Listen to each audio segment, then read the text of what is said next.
What's up, everybody? Jim here from Clockwerk Industries. Welcome to the first video for the Diablo 4 channel. So, I kind of wanted to go over my character. I'm running a Twisting Blade Shadow Clone Rogue and with Poison Imbuement, and just kind of talk about my thoughts on the game, what I'm planning on doing with the channel, stuff like that.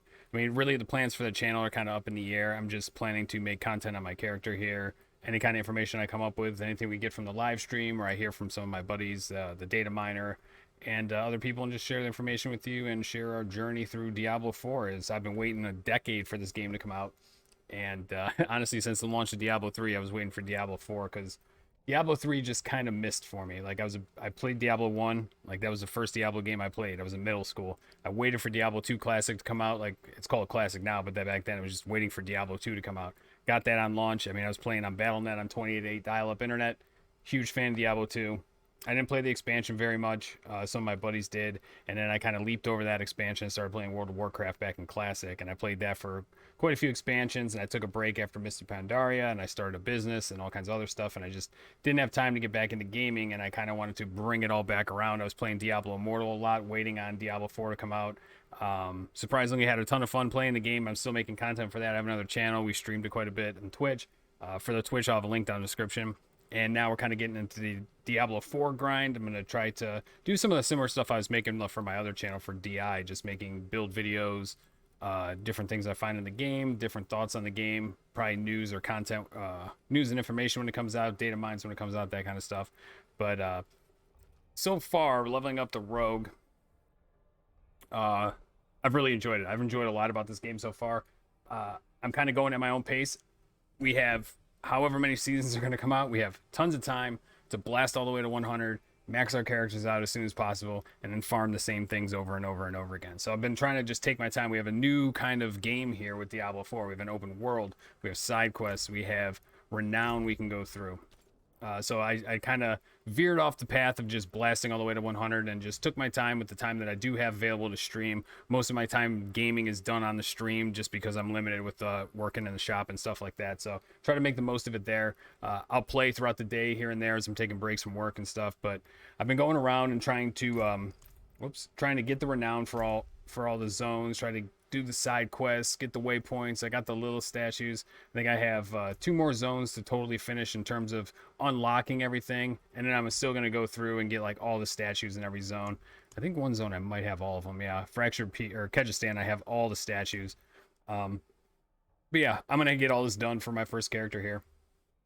We just soloed the world capstone boss tier 3 yesterday to get into tier 4, and working my way, leveling up, getting all new gear. Um, I do like the progression process. It's been a lot of fun. The map is huge. There's tons of things to go do. You're not just for like, so there is minimal end game, but you're not just forced to do that. You still need to kind of do other things. You need to farm the hell tides. You need to get materials from them so you can imbue and craft different things on your gear, to enchant your gear, to try to roll different stats on your gear to get the most optimal pieces. Right now I'm working on just kind of redoing all my gear because I took it slow. I was able to actually kind of almost min-max in tier 3, even though wasn't necessary. Most of my gear was almost level 7, item level 700 before going into world tier 4, so I was pretty strong in that area. I think I did the world tier boss like 3 levels below. I got some extra Paragon points to do it. I was pretty squishy the first time I went in there, so obviously different builds are going to work in different situations, and just small changes can make a big difference. Like right now I'm pretty glass cannon like.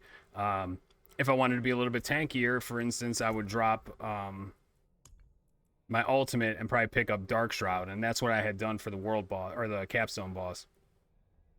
But one thing I am kind of bummed about is there does not seem to be much build diversity in pushing. Now, I kind of assumed the way our ARPGs are, you do end up with a meta. You always kind of end up with a meta of some kind, but it does seem like every class is sorted out into this meta build if you want to be pushing above your weight class pretty far, which I guess that makes sense. So what my goal is to try to push with things that I like, find a piece of gear and just kind of expand on it. I'm not trying to go like, I could easily go to max roll, get the best build that they came up with over there and just run with that. But I'm trying to find the skills and the way that I enjoy playing and try to build off that as far as I can, push that as far as I can, make changes as I go. Maybe like what happened here is I was running Shadow Imbuement. It was a ton of fun. I really enjoyed it. It was really cathartic almost, and just like satisfying to have that gigantic AoE shadow explosion and all the mobs just disappear basically.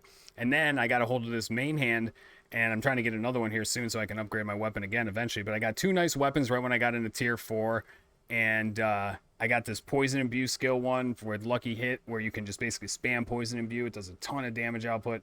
This has been a ton of fun to play with. I didn't like poison at first. I tried poison earlier on.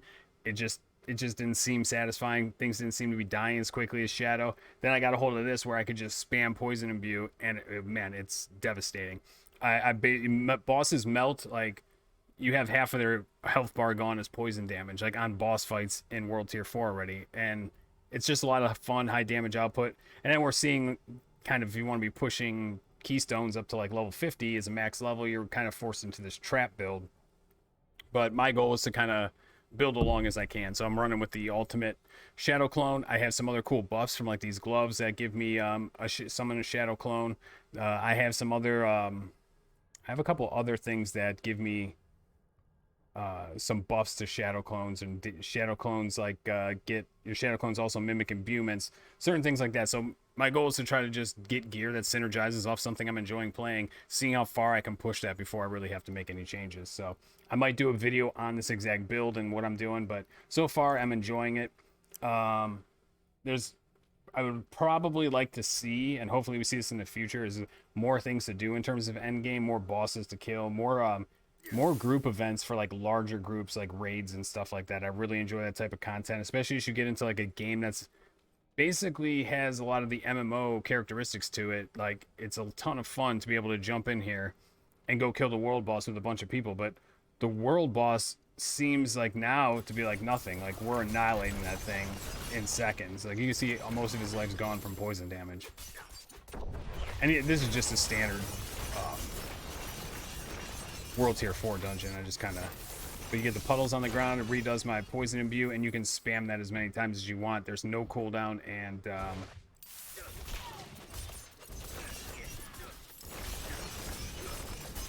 I'll read the affix for you in a second here. Basically no cooldown on it. And another thing I like about the shadow clone is every time you pop it,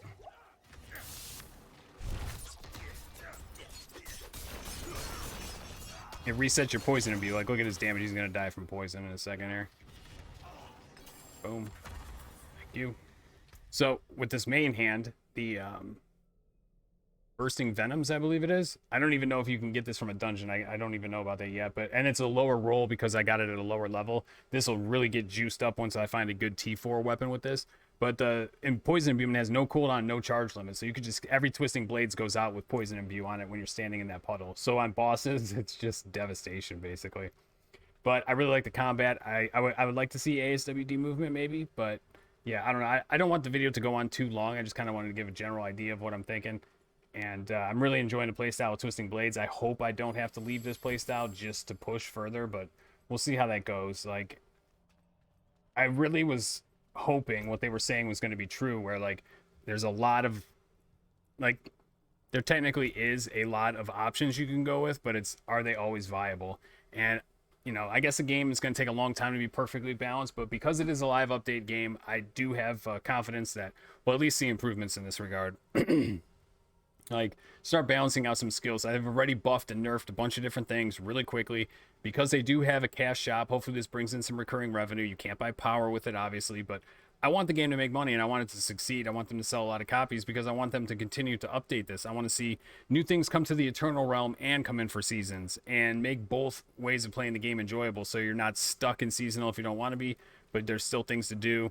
Or if you really had a blast in a season and this is like your new favorite character, you don't totally lose them, which is nice, but I still want to be able to play that guy and have things to do with that. So hopefully, being a live update game like that, we do see more updates more frequently, newer things added to the game rapidly, and hot fixes done quickly. Like, I think that I should be able to run, like, nobody's running Smoke Grenade. I've never even heard of anybody trying to use this.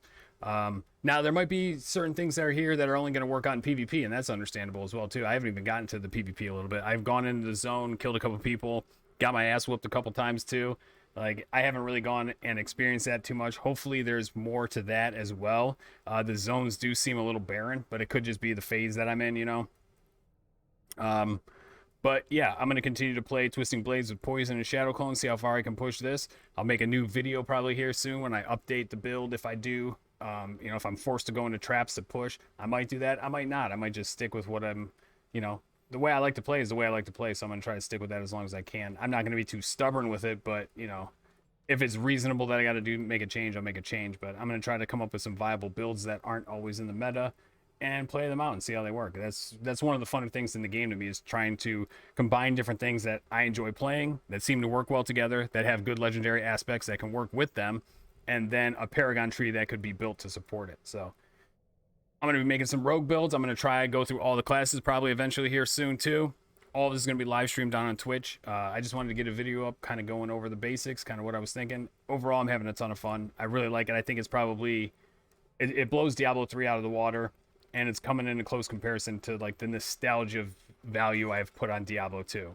Now, yes, there's room for improvement in a lot of areas. I think they can improve the solo experience in this game a lot better. There's a lot of not quite exploits, but different ways for you to cheese a dungeon with you're playing solo in 4 different places and getting quadruple the experience, not quadruple, but like a gigantic experience buff for that, because there seems to be no range on that. You know, little things like that. And they have been, clamping down on some of that stuff as well, where there was like really high mob density in certain dungeons, so people just go in, spam that part of the dungeon, leave the dungeon, come back in, reset it, and just rinse and repeat. And like, to me, that's boring as hell anyway. I'm not even going to do that. But like the fact that you can, and if we're going to have contests, we'll race the world first, you don't want these cheesy kind of things put into there. You like try to eliminate that as much as possible, and they've been working on that as well. So I have pretty high confidence in the game, because it is a live update game that we can see changes made quickly and continue to improve the game. But so far, I'm having a ton of fun. I barely scratched the surface, really. I'm still at level 70, so I'll make another video, maybe like checkpoint videos. I'll make another one once I hit 80 later this week, 90, 100, what I'm doing, pushing sigils. If I had to change the build, you can follow along with all the videos as I do that. I'm going to make new videos for alts and all that kind of stuff, build guides. My buddy Datamine ARPG, whenever he sends me info, I'll be sure to share that over to you guys as well. He's been working really hard on Diablo 4. He helped me out with a lot of information early on for Diablo Immortal. I've known him since Diablo Immortal launch, so about a year now, and trying to get some information from him over to you guys as well. And I think that's going to be it for this one. I just need to get a video up on the channel and quit procrastinating it and get started on this. So I'm really excited to keep playing this game. Every day though, we're over on Twitch in the mornings from between 8 and 9 to like noon and 1, you know, or afternoon time, early afternoon, late morning, early afternoon time. So come hang out over there. Right now, actually, I do have Twitch drops enabled for the game. 2 subs for the pony mount. I don't think I can actually jump on it in here. Can I even pull up my stable from here? You know what? We'll just teleport real quick. Yeah, but you get 2 subs. You get the pony for 2 subs. Cosmetics every 3 hours for 3 hours of watch time. I think right now the week just started, so we got the sorcerer cosmetic that's becoming available. And then next week we have a druid one available, and the following week we have the barbarian one available. We'll be streaming every morning. Every day you should be able to stop by and get at least 3 hours of watch time. I usually stream for 3 to 5 hours depending on the day, the workload I got here in the shop. But yeah, come on and hang out. And yeah, let's see if I can show you guys the mount really quick before we wrap up. But yeah, come on over to the Twitch channel, hang out. I actually got this sweet spectral charger thing. I like this one. That one's pretty gnarly. This is the mount you can get for the 2 subs. And it's kind of just a collector piece at this point. I mean, it's a sick looking mount too. I really like it. I ended up gifting subs to one of my buddy's streams, and I've had one of them tabbed up the whole time I've been streaming as well to get all the other cosmetics as well. I think I'm actually using the sword as well here too. I think this one right here is the Azure sword. But yeah, I've been having a ton of fun, and it feels good to also be able to play in a party with people from the stream that I wasn't able to do streaming Diablo Immortal. We're kind of locked in by region and device. So now if you're on console, PC, no matter where you're at, we can hop in a party and run some nightmare dungeons. And cosmetics are sick. I mean, this is just in-game cosmetics. I think some of these look even better than the ones that you can get from the shop. Don't tell Blizzard I told you that, but you could really put together some sick stuff just from the gear you acquire in the game. But yeah, that one's pretty gnarly. I like that one. Anyway, I'm going to wrap it up here. It's been longer than I wanted. It's 15 minutes, kind of rambling on a little bit. Thank you all for watching. Stay tuned for more videos. Come hang out on Twitch. I'll see you guys in the next video. Peace.